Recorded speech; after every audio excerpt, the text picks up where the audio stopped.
agenda to ban.video, which again, you can't share anywhere because that URL is blocked. So ban this.tv. Here is that report premiering right now. An issue that really grabbed me as urgent were issues related to population.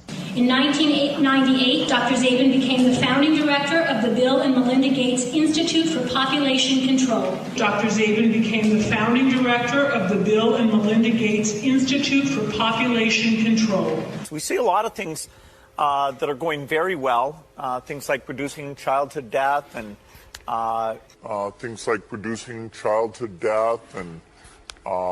First, we've got population. The world today has 6.8 billion people. That's headed up to about 9 billion.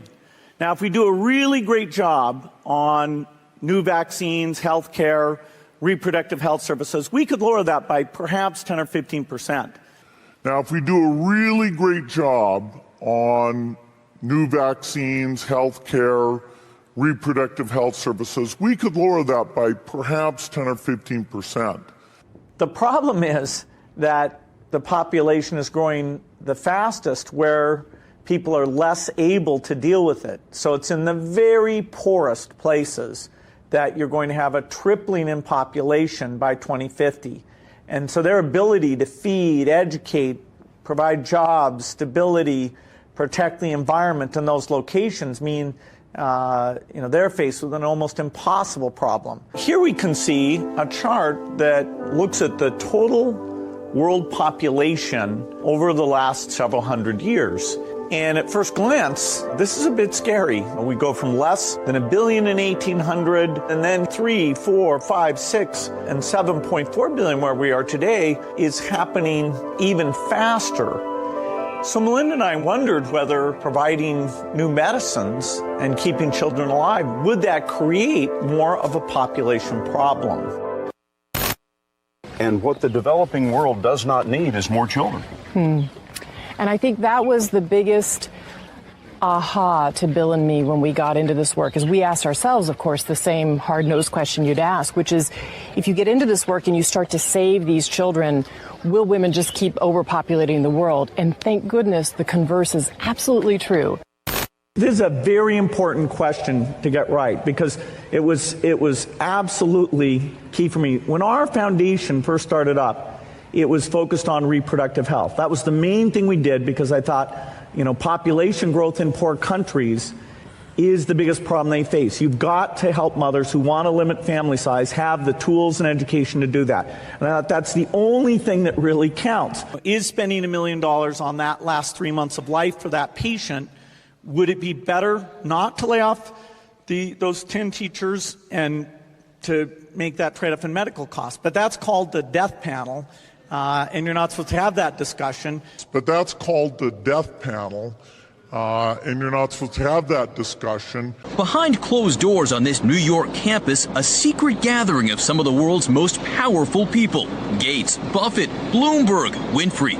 It was like the Super Friends. Together with others at the meeting, including George Soros, Ted Turner, David Rockefeller, they're worth more than $125 billion. That much money, that much power around one table. It begs the question, what were they doing? What were they scheming? Total world domination? This group, together for 6 hours, was talking about charity, education, emergency relief, global health, the new Superman and Wonder Woman, the super rich friends, not fighting bad guys, but fighting for good nonetheless. Apparently, one of the things they discussed was what each of them knows about what really works and what doesn't work, so they can concentrate their resources. An epidemic, either naturally caused or intentionally caused, is the most likely thing to cause, say, 10 million excess deaths. Today, the greatest risk of global catastrophe doesn't look like this.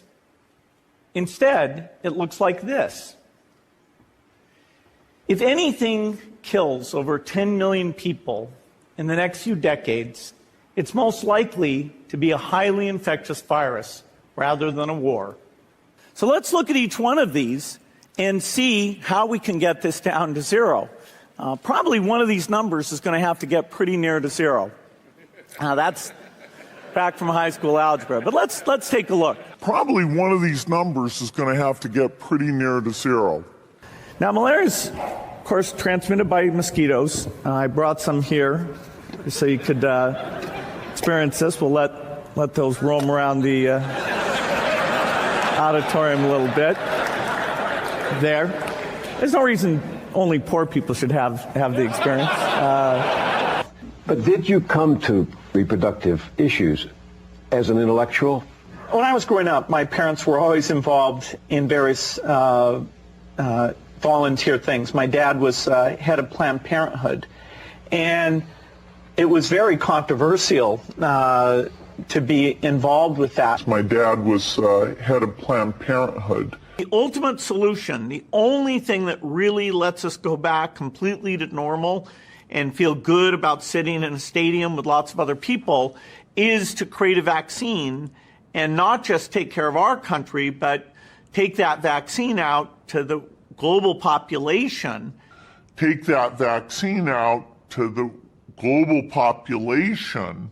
We clearly need a vaccine that works in the upper age range because they're most at risk of that. And doing that so that you amp it up so it works in older people and yet you don't have side effects. You know, if we have, 1 in 10,000 side effects, that's, way more, 700,000, people who will suffer from that. Way more, 700,000, people who will suffer from that. The side effects for the Moderna vaccine sound concerning. We looked.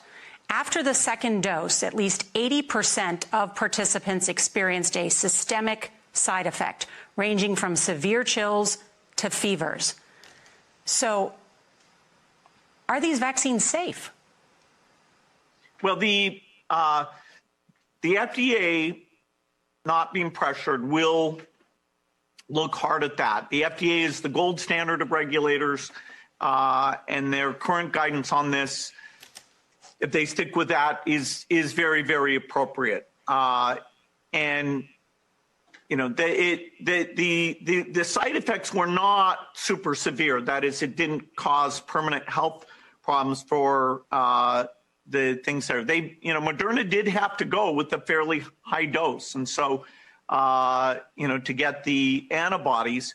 Some of the other vaccines are able to go with lower doses to get responses that are pretty high, including the J&J and the Pfizer. And so there's a lot of characteristics of these vaccines. It's great that we have multiple of them that are Bill, going out there. And yes, I think you know the data US better than I do. government. But the data showed that everybody with a high dose had a side effect. Yeah, but some of that is not dramatic, where it's just super painful. But yes, we need to make sure there's not severe side effects. The FDA, I think, will do a good job of that, despite the pressure. But you don't have a choice. People act like you have a choice. People don't feel like going to the stadium when they might get infected. But you don't have a choice. People act like you have a choice. What else are we not listening to that we need to take action on now? Well, the idea of a bioterrorist attack is kind of the nightmare scenario, because they're a pathogen with a high death rate would be picked. Now, the good news is, I'm not trying to depress you, it's tough enough right now, that most of the work we're going to do to be ready for pandemic 2, I call this pandemic 1, most of the work we'll do to be ready for that are also the things we need to do to minimize the threat of bioterrorism. The economy is not going to be anything like it was. It's going to take a long time to recover. It's going to be, people are going to be surprised at how slow and how fitful this is. It's going to take a long time to recover. It's going to be, people are going to be surprised at how slow and how fitful this is. 15 minutes could save you 15% or more. Oh, that's a cheer we used to do in softball. What? It's actually Geico. Whenever someone hit a triple, we would wave our bats and yell, 15 minutes could save you 15% or more. But we never got to use it because we would only hit home runs. Annoying. The phrase is from Geico because they help save people money. Geico?